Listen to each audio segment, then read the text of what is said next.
My sister Ella, that's my big sister, man. She was my everything. She was my best friend, my protector. She just taught me how to do life. Ella had so much to give, but she didn't give herself enough. She gave out so much love, but she didn't love herself enough. I always talk about, the year that Ella died in my career.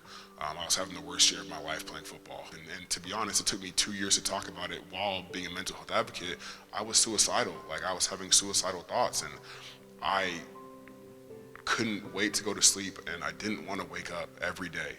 And that's where I was, and I couldn't play. I was weak, I was slow. And then I finally, I was like, my general manager came up to me with the Niners, it's John Lynch, and he's like, hey Solly, like, we know you're struggling and we're here for you. Like, it's okay to get help. And for me, that was everything. My general manager, my boss telling me, like, hey, like, you can get help. It was like the stigma of mental health was like just waved off me. It was like, okay, like, it's not embarrassing, I'm not weak, like, I can go get help. And I got help, and it saved my life. I've been in the mental health game for a while now, and I have my own mental health routine.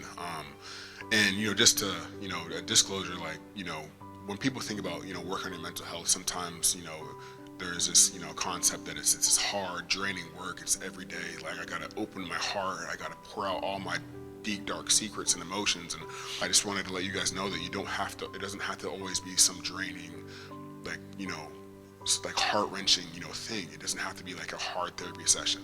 It can be you getting the right exercise, you taking time away from your sport, you getting enough sleep, you just having a conversation with your friend about how you're really doing. So that's, I just want to make sure you guys know that. There's so many ways to work on your mental health, and it's so important too. We lost Ella, but she still is here every day. She lives through me. She lives through the defensive line. I keep her alive when I talk about her. I keep her alive in every way I can. But that's just who my sister was, and she's the reason we're here today talking about this, and the reason that we're out here trying to save lives and change this world. Let's talk about the defensive line. And our vision is a world where no young person of color dies by suicide. And we call it the defensive line instead of Ella's story because we think it takes a team to work against this disease of mental health and also to fight suicide. We wanted to attack the places that were hurting the most first. And that was, the BIPOC community where, they're dying at 2 to 3 times the rate as their white counterpart. And there's so many more statistics that my dad can tell you about that, to where we wanted to attack where suicide and mental health was the worst.